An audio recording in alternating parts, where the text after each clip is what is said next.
Okay, the hole is dug, but we are out of daylight. So we are going to hit it again first thing in the morning. It's going to be cold, it's supposed to snow, but we'll be safely 5 foot under, so to speak.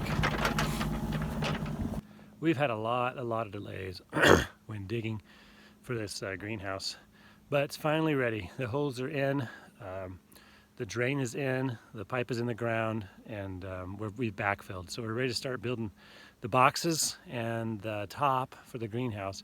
It'll be a few more days before we're done with that and can build the front and cover it, but I'd like to get some plastic on it in the next couple of days just to kind of see what it looks like.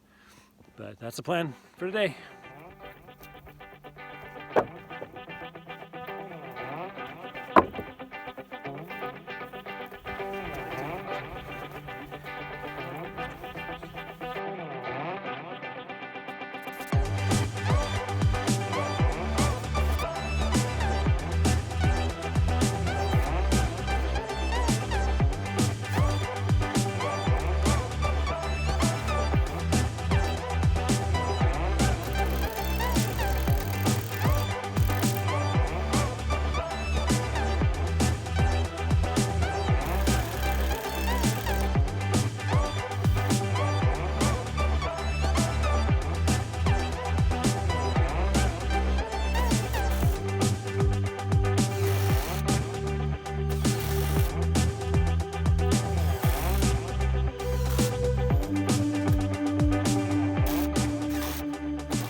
The major structure of the hoop house built, it's these two boxes. We're going to screw some exterior walls to the bottom here and then put the hoops over top, but it's starting to look like this is the final dimension of it.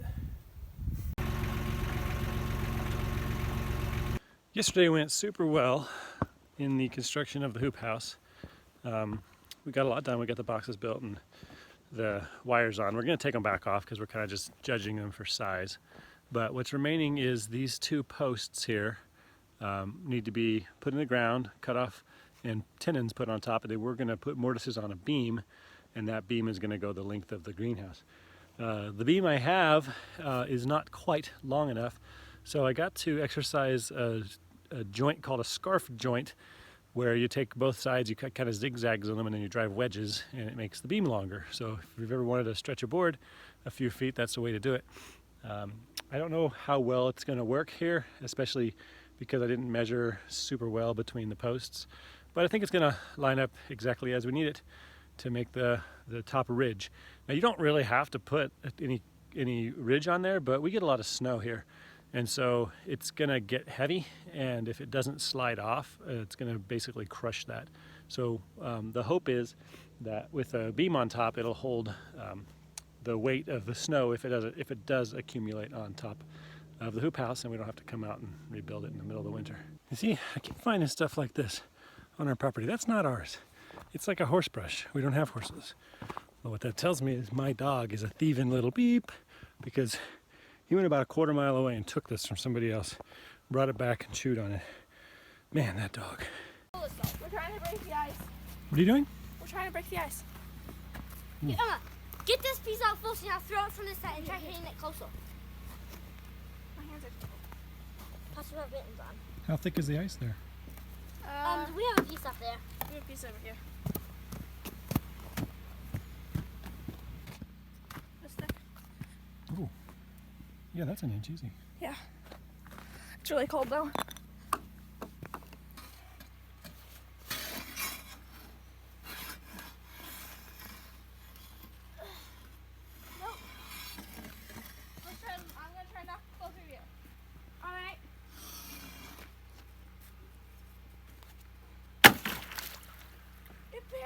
It doesn't break the ice.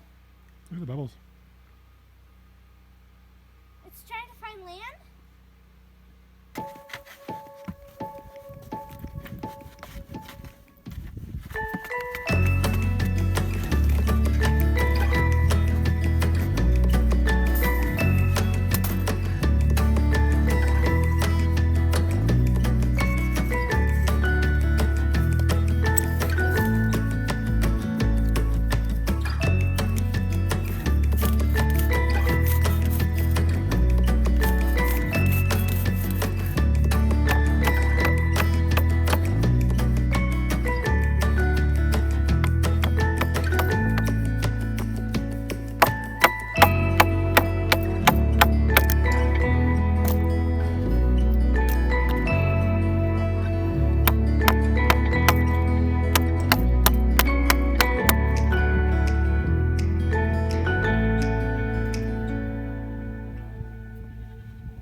So to save on the soil that we're putting in these beds and to practice good hugelkultur, we are filling these beds about halfway up with rotty logs and cutoffs that we've had.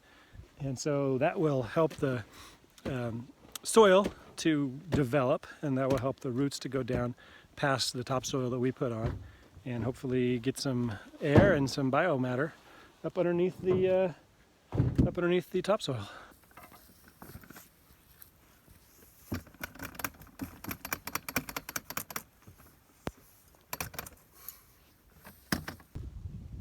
To move the air through the geothermal greenhouse pipes, we have purchased a little bilge pump. These are like 30 bucks on Amazon. It's supposed to move 130 cubic feet per minute. I really don't know how much I need. I'm mostly concerned about just how much power it's going to take. This is a 12 volt, 2.5 amp fan. It's just a fan. And I think it's going to move enough air. I did a quick experiment where I put it on the pipe and let it run for a couple of minutes. And then I took it off the pipe and I just tested the temperature on my hand to see what the difference in temperature was. And when the fan is just running free in the open air, it was quite cold, and when it was pulling air through the pipe, it was slightly warmer. So I don't know what that means. It's hard to quantify. I'm going to have to run it for a little while and put some thermometers on the inlet and the outlet just to see if this concept is working. And then, of course, we won't really know until the entire thing is closed and we can see how the difference in temperature pans out between inside the greenhouse and outside.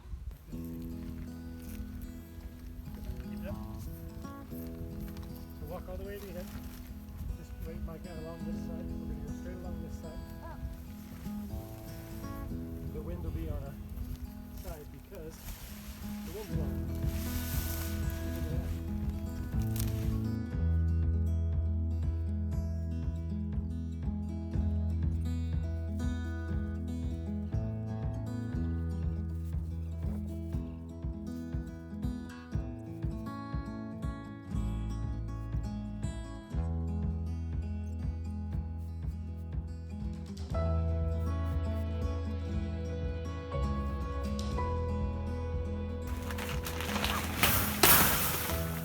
Hey, I didn't finish these. That's going to be a problem, isn't it? Mm-hmm. That's going to snag my plastic. Don't want that to happen, do we? Oh, man. I just must have forgotten What to are come those back two? and do these. So we bought a roll of plastic that was 20 feet across. The cattle panels are 16 feet, but we have an extra maybe 1.5 feet here. And so it actually worked out perfectly. It basically hits the ground on both sides. We still have a lot left on the roll for future projects.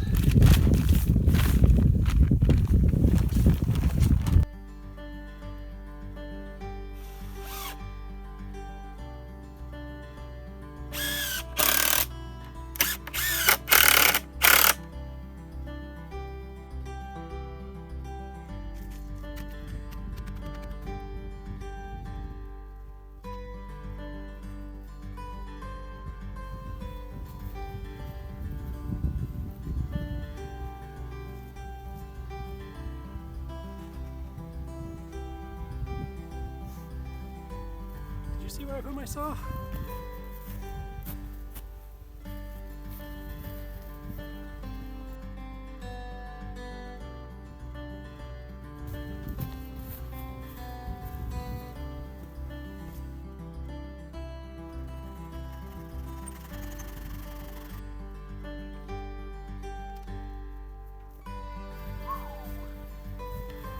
That was a close one. I felt the wind right past my face.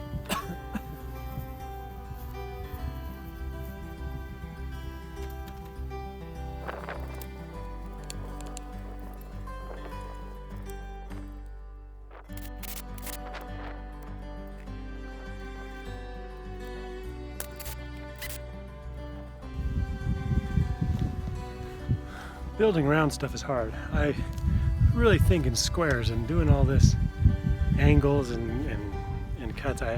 It's really frustrating, but I think it's turning out okay. This is what will be the west side. It's going to have a door that's going to also be covered in plastic, and I can get it to where the door is square, I can start thinking again, but all this round stuff is making me kind of crazy.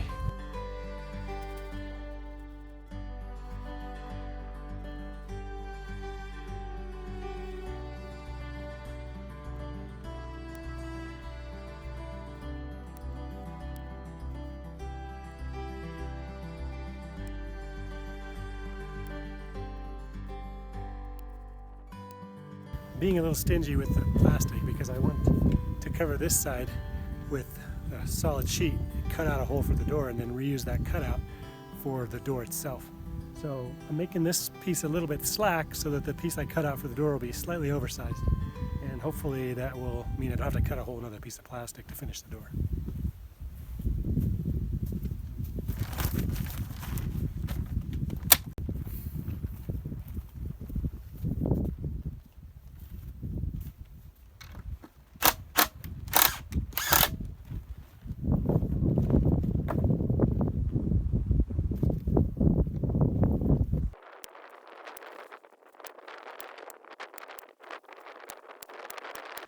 We didn't talk much on this video about the geothermal properties of this greenhouse.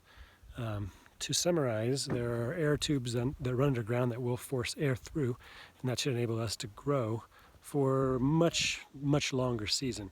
There's a lot more discussion about that on our first video, which is called Geothermal Greenhouse Prep Part 1, so feel free to check that out.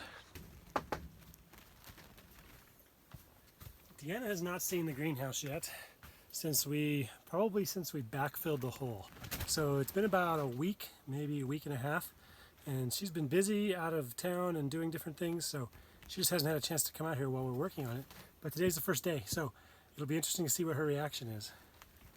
I kind of expect anything between delight and that's not really quite what I pictured, so it'll be interesting to see. Yeah. Okay, first impression.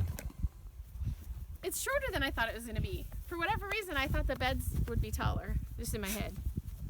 But that's awesome. Oh, it's got a cool door. Oh, wow. Oh, this is great. Why'd you put the extra layer of this here? Because when we roll it up, we don't want the goats eating the food. Nice.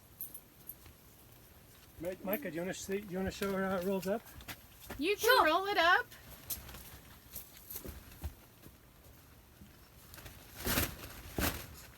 Hey.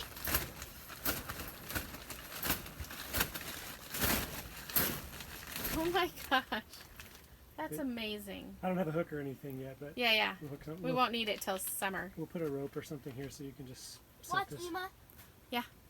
You gonna let it go? Okay. Wow. Didn't practice that yet. Oh, and also, I can also go like this.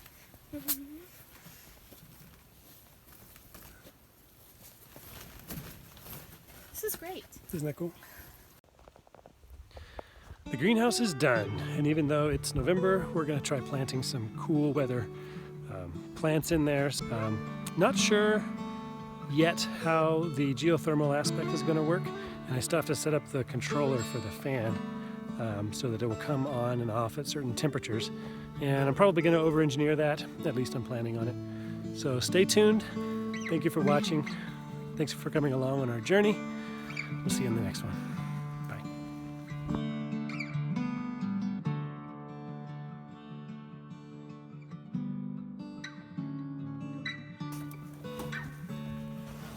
You guys ever notice how much of our life is like Tetris?